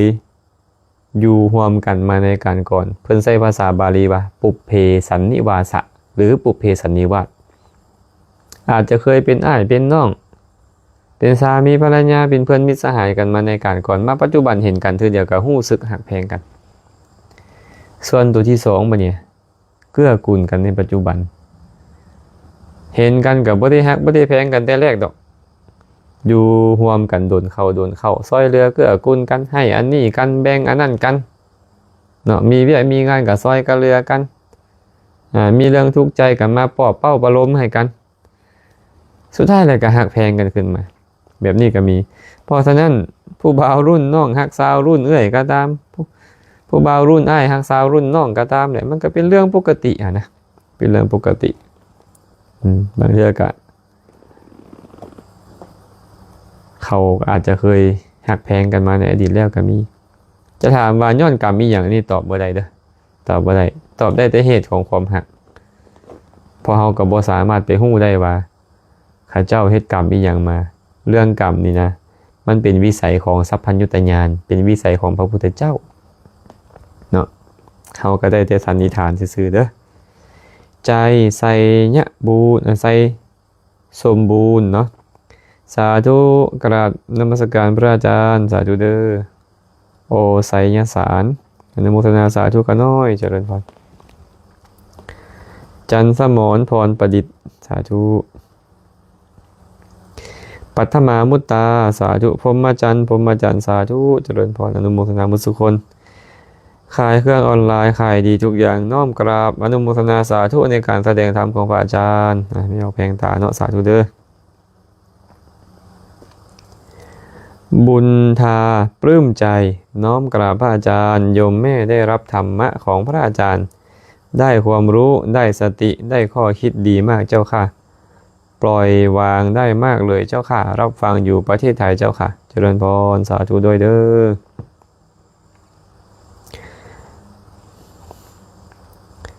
สมบูรณ์ศิริพรสาธุนมัสการครูบาข้าน้อยขอไว้ถามเรื่องการซื้อขายที่ถูกต้องเกี่ยวกับเกณฑ์กำไรในหลักธรรมเป็นแนวใดเรื่องการซื้อขายที่ถูกต้องซื้อขายที่ถูกต้องก็คือบ่ตัวบ่ต้มกันนั่นแหละเนาะบ่ตัวบ่ต้มกันบ่ค้าขายสิ่งที่บ่ควรค้าขาย5อย่างที่พระพุทธเจ้าตรัสไว้ครับเนาะ5อย่างไม่อย่างใดบ่ควรค้าขาย1สัตว์2สิ้น3สุรา4ยาพิษ5สัตว์อาวุธคำว่าสัตว์หมายถึงมนุษย์เนาะค้าขายมนุษย์คำว่าสิ้นหมายถึงฆ่าสัตว์ขายสิ้นหรือว่าเลี้ยงสัตว์ขายสิ้นคำว่าสุราก็คือน้ำเมาคำว่ายาพิษก็คือสิ่งที่กินแล้วเป็นเหตุให้มีอันตรายต่อร่างกายต่อชีวิตสัตว์อาวุธก็หมายถึงปืนพาหน้าไม้ของมีคมต่างๆที่ใส่ฆ่าแกงกันเรานี่เอิ้นว่าสิ่งที่อุบาสกอุบาสิกาบ่ควรค้าขายเนาะส่วนค้าขายอย่างอื่นเพิ่นก็บ่ได้ห้ามเอาไว้บ่ได้ว่ามีโทษแต่ก็ควรที่จะบ่เป็นการตัวบ่เป็นการต้มกันเคยมีญาติโยมบางคนเนาะมาหาอยู่วัดนี่แหละอาตมาเคยเทศน์ให้ฟังเว้าเรื่องศีลขึ้นมาเขาเจ้าก็โอ้ยซีเรียสเรื่องศีลข้อ4ว่าซั่นเป็นหยังล่ะได้ตัว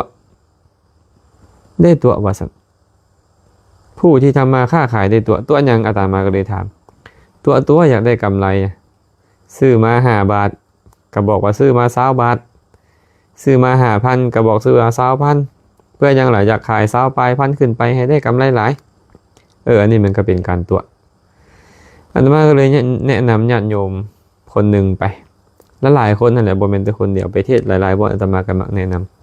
ำบ่ให้เฮาเว้าฮอดต้นทุนเด้อคันเฮาบ่อยากตัวอันนี้นะเฮาอย่าเว้าเรื่องต้นทุนสมมุติเจ้าซื้อมา 5,000 กีบเจ้าก็บ่ต้องเว้าว่าซื้อมา 5,000 กีบให้เจ้าเว้าว่าค่อยอยากขาย 20,000 สมมุติเนาะเจ้าซื้อได้ก็ซื้อคันซื้อบ่ได้ก็ต่อราคาเบิ่งคันค่อยลดได้ค่อยก็ลดบ่ได้แล้วก็อย่าเขาต่อเฮาพอใจลดเฮาก็ลดเฮาบ่พอใจลดเฮาก็บ่ลดแล้วมันก็บ่เป็นการตัวแต่ว่าพวกเฮานี่นะมักตัว ซื้อมา5,000บอกว่าซื้อมา20,000บอกว่าซื้อมา50,000เพื่อให้ได้ขายหลายกว่านั้นอันนี้เฮาตัวดิถามว่าตัวได้มาแล้วนี่ดีป่ะได้กำไรหลายมันก็ดีหั่นแหละแต่ว่าการตัวมันเป็นอกุศลดิมันเป็นปัจจัยให้เขาถึงนรกพร้อมเกิดมาชาติใดๆก็จะถือก้าวตู้ด้วยคำเว้าที่บ่จริงคุ้มบ่ล่ะญาติโยมบ่าบ่คุ้มเนาะฉะนั้นการทำมาค้าขายที่ถูกต้องก็คือบ่คดบ่โกงกันนะบ่คดบ่เนาะตอบให้แบบนี้เด้ออุ่นเรือนโมมะเกลือกราบนมัสการพระอาจารย์เจ้าค่ะขอโอกาสถามเจ้าค่ะเวลาโยมไปปฏิบัติธรรมวัดบ้านอื่นๆเวลามีงานปฏิบัติธรรมมัคคทายกเอาผ้าเอาผงซักผ้าสบู่ยาสีฟันมาแจกแม่ขาวแม่ขาวก็รับเอาถามว่าแม่ขาวจะบาปไหมที่ใช้ของวัดเจ้าค่ะตอบให้หายข้อข้องใจด้วยเจ้าค่ะไอ้บาปหรือไม่บาปเนี่ยมันไม่อยู่ที่การใช้นะโยมนะมันอยู่ที่เจตนาดีหรือไม่ดีหากเจตนาคุณไม่ดีคุณไม่ต้องใช้คุณไม่ต้องเอาหรอกมันก็เป็นบาปเพราะบาปมันอยู่ที่เจตนาไม่ดีแต่ถ้าหากใช้ทีเนี้ยหากใช้ค่ะของนั้นเรารู้อยู่ว่าเป็นของสงฆ์เราไปใช้เราก็เป็นหนี้สงฆ์ต้องใช้คืนให้กับสงฆ์นะต้องใช้คืนให้สงฆ์ถ้าหากว่าเราไม่รู้เลยมัคคทายกเป็นคนเอามาเองอะไรเองมัคคทายกก็รับเคราะห์ไปเป็นหนี้สงฆ์ไปหากพระเป็นคนสั่งมัคคทายกของนั้นดันเป็นของที่เขาถวายสงฆ์พระนั่นแหละกับมัคคทายกก็แบ่งกันเป็นหนี้สงฆ์ไปอย่างนี้เนาะถามว่าเป็นบุญไหมล่ะเขาอยากให้ของแก่คนอื่นไอ้เจตนาที่มันอยากสละให้คนอื่นเนี่ยมันเป็นบุญแต่ว่าโทษมีไหมล่ะก็มีสิมันเป็นหนี้สงฆ์ฉะนั้นความเป็นบุญเป็นบาปมันเลยไม่อยู่ที่ของสงฆ์หรือไม่มันอยู่ที่ว่าเจตนาเราดีหรือไม่ดีถ้าเจตนาดีก็เป็นบุญเจตนาไม่ดีก็เป็นบาปไปแต่ว่าใช้ของสงฆ์ก็เป็นหนี้สงฆ์ไปมันคนละเรื่องกันเนาะแสงเพียรแม่เพียรญาติธรรมเมืองปากลายน้อมกราบนมัสการพระอาจารย์สาธุเจริญพรเด้อสิริรัตน์โชโตภะเหรออาตมาอ่านชื่อผิดขออภัยด้วยนะรับฟังจากจันทบุรีเจ้าค่ะสาธุขอให้มีความสุขความเจริญสีสมุทรแก้วอรุณใสสาธุขน้อยน้อมนมัสการสาธุเด้อบุญแพงดาราวันสาธุวีรพรว่านจันทร์ลูกศิษย์ทางท่าแขกเนาะสาธุอนุโมทนาบุญนำอาจารย์ที่เมตตาอนุเคราะห์แสดงธรรมให้คารวะญาติโยมได้สดับรับฟังและนำเอาไปปฏิบัติใช้ในชีวิตประจำวันสาธุสุพรอเปียงกราบสาธุพระอาจารย์รับฟังจากสมุทรสาครเจริญพรมาอีกคำถามหนึ่งแม่ดำมณีคำน้อมกราบพระอาจารย์ข้าน้อยอยากถามศีล5ข้อปานาบ่ให้ฆ่าสัตว์ถ้าเป็นปูนาเขาเอามาบริโภคมันบ่เป็นกรรมต่อกันบ่ ไม่ออกว่าหยอกอาตมาตี้ดิปานากับปูนาว่าสั่น ปานาบ่ให้ฆ่าสัตว์เพิ่นว่าถ้าเป็นปูนาเขาเอามาบาปบ่ โอ้ยไม่ออกเลยอาตมาคิดว่าไม่ออกหยอกได้นี่เนาะคำว่าปานาตัวนั้นบ่เป็นป่าอยู่นาเด้ปานาแปลว่าผู้มีลมปานหมายถึงสิ่งที่มีชีวิตพวกสัตว์สาวาสิ่งก็ตามคนก็ตามเทวดาก็ตามมดแมงเป็นต้นก็ตามเอิ้นว่าปานาในที่นี้บ่เป็นตัวปลาเนาะปานาแปลว่าสัตว์สิ่งที่มีลมหายใจนะเพื่อเอิ้นว่าปานาฉะนั้นการพากชีวิตของสัตว์นี่นะจะเป็นปลาเป็นปูเป็นกุ้งเป็นหอยเป็นงัวเป็นควายเป็นคนเป็นหยังก็ตามแต่เป็นบาปทั้งหมดเลยเนาะโอ้ไม่เอาเป็นกระถามดีเนาะถามจนบกล้าสิตอบนี่กันแบบนี้ ดาจำปาสักขอเข้ามาเขาน้อยบ่ได้ไปกราบพระอาจารย์มื้อนี้บ่เป็นหยังตามสมควรบัวทองสุวรรณกุมารสาธุอาจารย์เขาน้อยแชร์เป็นธรรมทานแล้วสาธุฮันนี่จันทวงศ์ที่ทำทางแบงหลักสาวเนาะบ้านเวียงคำพุ่นแหละน้อมกราบนมัสการพระอาจารย์เขาได้ขอโอกาสถามการสำรวมกายวาจาสำรวมแนวใดคะน้อยเป็นโวหารซื่อๆที่ไอ้ว่าสำรวมนี่นะ คำว่าสำรวมสำวรเป็นเพียงโวหารความหมายมันคืออะไรล่ะการสำรวมนี่หมายถึงการเข้าใจสิ่งที่มากระทบทางตาหูดังลิ้นกายใจนั่นแหละเมื่อสิ่งนั้นมากระทบทางตาหูดังลิ้นกายใจเป็นเหตุให้ผู้ที่บ่มีสติบ่มีสัมปชัญญะโกรธเคืองเด้พยาบาทมาดหายเด้อิจฉาริษยาเด้โลภอยากได้ของเขาเป็นต้นเด้เป็นเหตุให้บาปอกุศลเกิดขึ้นเมื่อบาปอกุศลเกิดขึ้นแล้วบางเทื่อก็ออกมาทางกายนำบางเทื่อก็ออกมาทางวาจานำอันนี้เอิ้นว่าบ่สำรวมแต่บุคคลใดก็ตามเห็นรูปฟังเสียงดมกลิ่นลิ้มรสชาติได้สัมผัสได้หู้ธรรมารมณ์แล้ว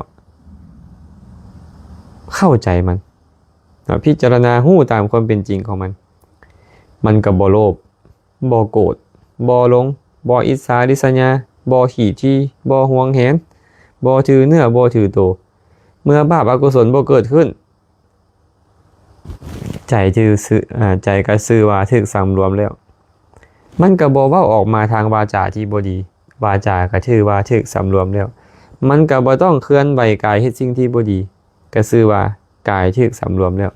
ว่ายังไงคือสำรวมใจหากสำรวมใจได้แล้วกายชื่อว่าถึกสำรวมแล้ววาจาชื่อว่าถึกสำรวมแล้วไอ้สำรวมใจสำรวมไม่ได้ล่ะมีสติเห็นรูปมีสติบ่โกรธบ่เคืองบ่พยาบาทมาดหายบ่โลภบ่อิจฉาริษยาเป็นต้นฟังเสียงเป็นต้นก็เช่นเดียวกันว่ายังไงคือสำรวมอินทรีย์นั่นแหละเนาะสำรวมอินทรีย์เห็นรูปก็อย่าให้โลภอย่าให้โกรธอย่าให้หลงอย่าให้บาปอกุศลเกิดขึ้นฟังเสียงก็อย่าให้โลภอย่าให้โกรธอย่าให้หลงอย่าให้บาปอกุศลเกิดขึ้นทุกสิ่งทุกอย่างที่มากระทบนี่นะบ่ให้โลภบ่ให้โกรธบ่ให้หลงเกิดขึ้นในใจของเรานั่นเอิ้นว่าสำรวมใจเมื่อสำรวมใจได้แล้วมันก็บ่เคลื่อนไหววาจาไปเฮ็ดได้เว้าสิ่งที่บ่ดีเอิ้นว่าวาจาถึกสำรวมมันก็บ่เคลื่อนไหวกายไปเฮ็ดสิ่งที่บ่ดีกายก็เลยเอิ้นว่าถึกสำรวมแล้วสำรวมใจเด้อมีออกอันนี้เด้อสำรวมใจนุชพิรันนุชเนาะไม่ออกนุชเนี่ยที่ทำทางเมืองปากลายน้อมกราบนมัสการพระอาจารย์รับฟังอยู่เด้อค่ะน้อยสาธุอนุโมทนาบุญนามมั่งคั่งร่ำรวยหันนี่น้อมกราบนมัสการพระอาจารย์อนุโมทนาสาธุเจ้าค่ะสมุทรปราการประเทศไทยเจริญพรญาติโยมสมุทรปราการขอให้มีความสุขทุกท่านเนาะเพชรสมัยเพชรมณีน้อมกราบพระอาจารย์ด้วยความเคารพสาธุอนุโมทนาบุญนำญาติธรรมทุกคนทุกท่านที่ได้อ่านสื่อบริอ่านสื่อก็ตามเนาะ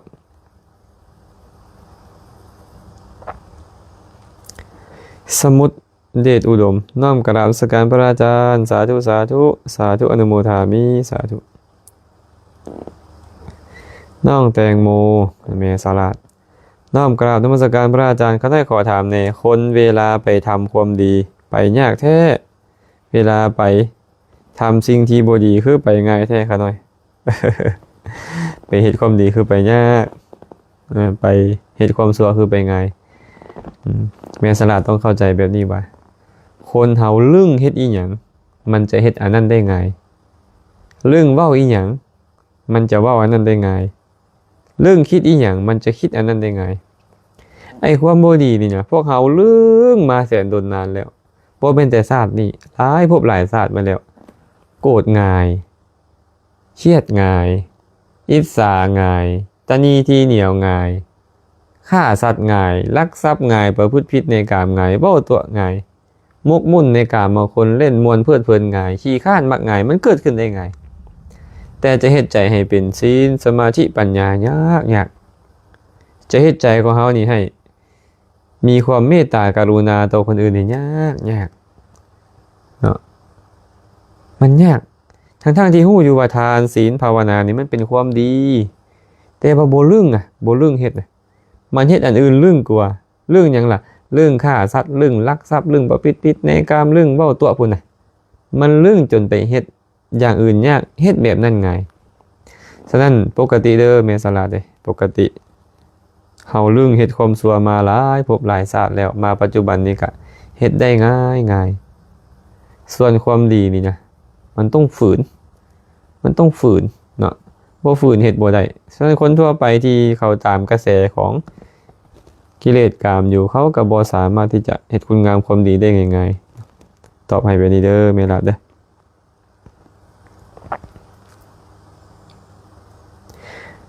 นักบุญปีศาจผู้ฆ่าเอาไปเลี้ยงพ่อแม่ตนเองครับอยากแบ่งไปให้พระสันก่อนเข้าอุโบสถศีลครับกรรมนี้ผู้ฆ่าขอรับและขอขมาครับคงจะหมายถึงการฆ่าสัตว์ไปถวายพระใช่ไหมถ้าหากว่าโยมเนี่ยสมมุติเนาะโยมก็ต้องเลี้ยงครอบเลี้ยงครัวโยมประจำอยู่แล้วใช่ไหมโยมก็ไปใต้กบใต้เขียดมาทีนี้โยมก็เอาไปป่น ป่นกบหรือว่าย่างกบก็ว่าไปส่วนหนึ่งก็แบ่งให้พ่อให้แม่แบ่งให้ลูกให้เต้าบริโภคตนเองก็บริโภคอีกส่วนหนึ่งก็แบ่งไปวัดอย่างนี้เนี่ยพระฉันก็ไม่ผิดเพราะว่าโยมหามาเลี้ยงครอบครัวแต่ว่าเหลือจากนั้นก็แบ่งไปบูชาพระเจ้าพระสงฆ์อันนี้พระก็ไม่ผิดโยมก็ต้องรับสิ่งที่มีโทษในการฆ่าไปแต่คุณก็คือโยมเลี้ยงพ่อเลี้ยงแม่เลี้ยงครอบเลี้ยงครัวโยมนำไปถวายแก่พระเจ้าพระสงฆ์ตัวนั้นมันก็เป็นคุณของโยมไปแต่เราก็ต้องยอมรับอยู่เสมอว่าบาปกับบุญเนี่ย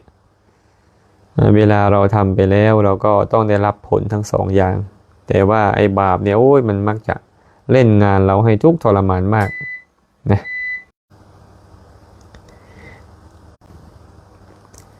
โกงลักแก้วหาวงขอถามอาจารย์แดสิ้นสัตว์ที่ตนเองบ่ได้ฆ่าไปซื้อเอาอยู่ตลาดมาเฮ็ดอาหาร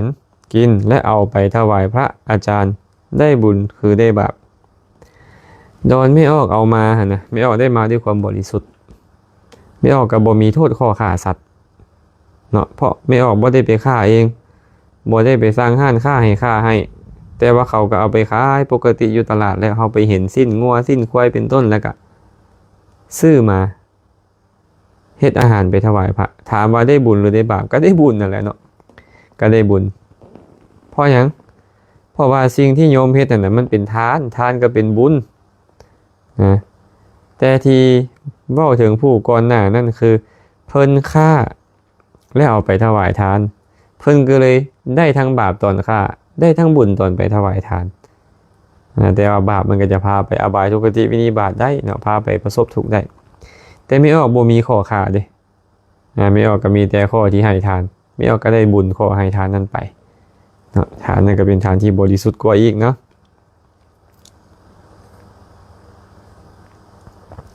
อาเล็กภาษีนมัสการพระอาจารย์ขอโอกาสถามเพื่อเป็นองค์ความรู้การพิจารณาอสุภะความเป็นปฏิกูลเพื่อดับตัณหาเวลาตาเห็นรูปคน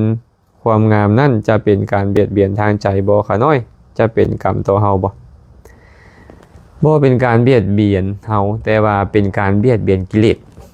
สมันมักความงามเฮาไปพิจารณาให้เห็นความบ่งามเฮาก็เอิ้นว่าเบียดเบียนกิเลสไอ้ความเบียดเบียนกิเลสนั้นแม่นหยังล่ะเบียดเบียนกิเลสสติสัมปชัญญะนั่นเมื่อเฮาใช้สติสัมปชัญญะพิจารณาเห็นความบ่งามของสิ่งนั้นก็ชื่อว่ากุศลมันเกิดขึ้นกุศลนั่นแหละเป็นตัวเบียดเบียนกิเลสโดยเฉพาะเลยเนาะถามว่าเป็นการเบียดเบียนตนเองบ่แม่นเนาะชื่อว่าเฮากำลังเผาผลาญกิเลสอยู่ควรเฮ็ดดุๆซ้ำเนาะควรเฮ็ดดุๆเด้อ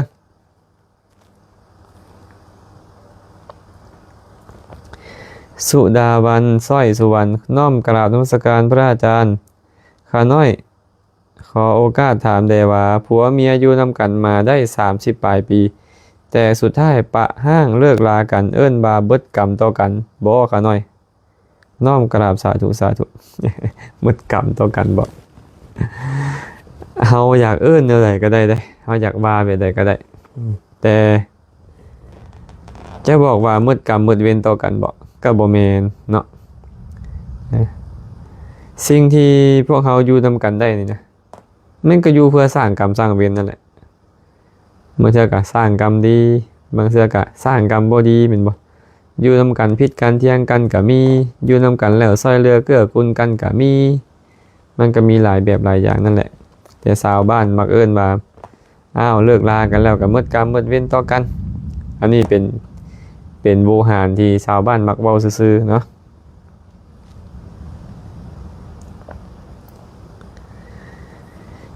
จอวรรณจิตไม่เอาใจดีน้อมกราบนมัสการข้าน้อยขอโอกาสถามคือเรื่องมีอยู่ว่าคนเป็นหนี้โดนถามทางบ่ได้จักเทื่อข้าน้อยเลยยกให้ทานไปแต่โดนมาผู้เกี่ยวลูกหนี้ได้โอนเงินเข้าบัญชีให้เป็นแนวหนี้ข้าน้อยจะบาปบ่เมื่อให้ทานเขาไปแล้ว ก็ถามเขาเนาะว่าค่อยสละทานเจ้าไปได้เด้เจ้าโอนมาให้ค่อยเนี่ยค่อยเอาเลยนี่ที่เป็นอย่างบ่ก็ถามเขาเนาะ คันเขาว่าคันเจ้าให้ค่อยแล้วค่อยก็บ่ให้แล้วคันมีจิตลักขโมยก็จะเป็นข้อลักขโมยคนละตอนกันไม่ออกใจดีตอนที่เราคิดว่าสละไปซะมันก็เป็นกุศลไปน้อยนึงพออาการสละแต่ว่ากุศลนั่นน่ะมันบ่บริสุทธิ์ย้อนหยังย้อนเฮาบ่ได้อยากให้แท้เฮาให้เพราะจำใจให้เพราะว่าจังได๋ก็สิบ่ได้แล้วแหละก็เลยจำใจให้มันก็เลยเป็นบุญที่น้อยที่อ่อนกำลังนะแต่มาภายหลังเขาโอนเงินเข้าบัญชีแล้วเอาคืนได้บ่ล่ะก็เหมือนเขาเอาอาหารไปให้หมูกินนี่นะหมูยังบ่คันกินเฮาล่ะเอาคืนถามว่าเอาได้บ่ล่ะคันเจ้ายังคิดว่าเป็นกรรมสิทธิ์ของเจ้าก็เอาได้แต่ว่ามันได้บุญบ่ก็ต้องบอกว่าตอนนั้นบ่เป็นบุญเนาะตอนนั้นบ่เป็นบุญ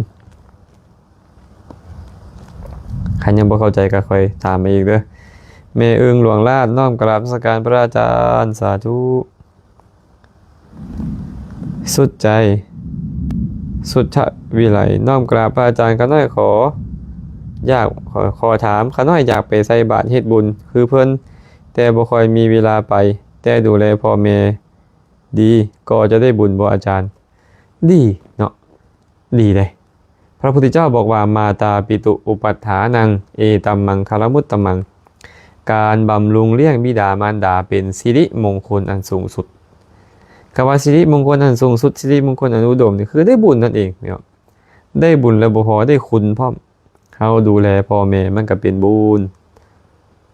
เนาะได้คุณได้ล่ะเอาพ่อแม่ก็ฮักก็แพงเขามีอันใดเขาก็แบ่งกับปันให้เฮามีดินดอนตอนหญ้าทรัพย์สมบัติก็มอบให้เฮาอันใดดีๆเขาก็แนะนำบอกกล่าวเฮาอันนี้เฮาได้คุณได้บุญพร้อมได้คุณพร้อมต่างก็แต่ว่าพ่อแม่เฮาหากว่าเป็นผู้มีศีลน้อยบุญก็อาจจะน้อยลง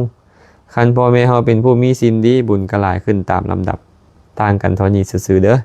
ได้บุญคือกันเนาะได้บุญคือกันอนุโมทนาบุญนำคำถามเนาะหมูน้อยปากกิมปากริมสาธุสาธุน้อมกราบอนุโมทนาสาธุเจ้าค่ะสาธุเด้อ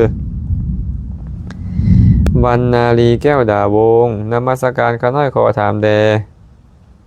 ข้าน้อยไปตลาดสั่งซื้อปลาให้เพิ่นค่าให้มาแต่งอาหารไปวัดบาปบ่ข้าน้อย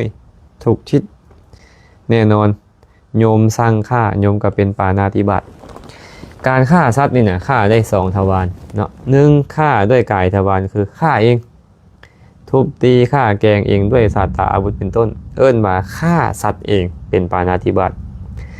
2ฆ่าด้วยวาจาหมายถึงการสั่งให้ฆ่าตัวนี้ให้ค่อยได้ฆ่าตัวนั้นให้ค่อยได้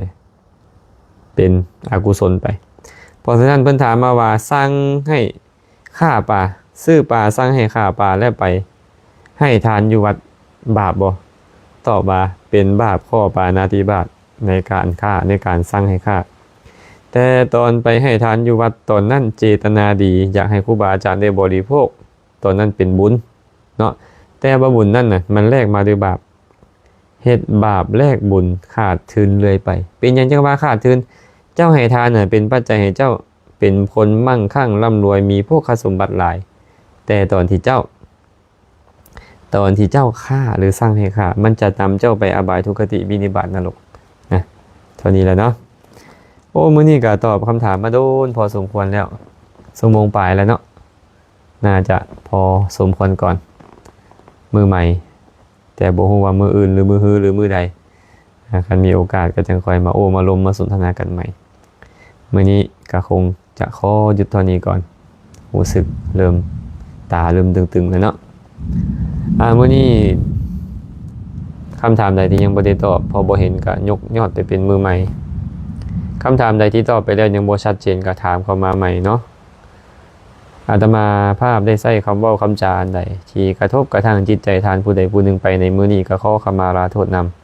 ำบุญใดกุศลใดที่ท่านทั้งหลายได้เฮ็ดแล้วอาตมาก็ขออนุโมทนาสาธุกันนำเมื่อทุกคู่ทุกคนอาตมาเองได้เฮ็ดบุญกุศลอันใดอันหนึ่งตั้งแต่อดีตจนถึงปัจจุบันก็ขอแบ่งบุญทั้งหมดให้ทุกคนทุกท่านจงมีส่วนร่วมนำอาตมาขอให้สรรพสัตว์ทั้งหลายจงมีส่วนร่วมในบุญทั้งหลายเหล่านั้นนำขอให้สรรพสัตว์ทั้งหลายจงเป็นผู้มีความสุขโดยทั่วกันท้ายที่สุดแล้วก็ขอให้บุญทั้งหมดจงเป็นปัจจัยอำนวยอวยใจให้ทุกคนทุกท่านจงเป็นผู้มีแต่ความสุขปราศจากทุกโศกโรคภัยได้บรรลุถึงมรรคผลนิพพานในอนาคตการอันไกลนี้โดยทั่วกันทุกท่านทุกคนเชิญ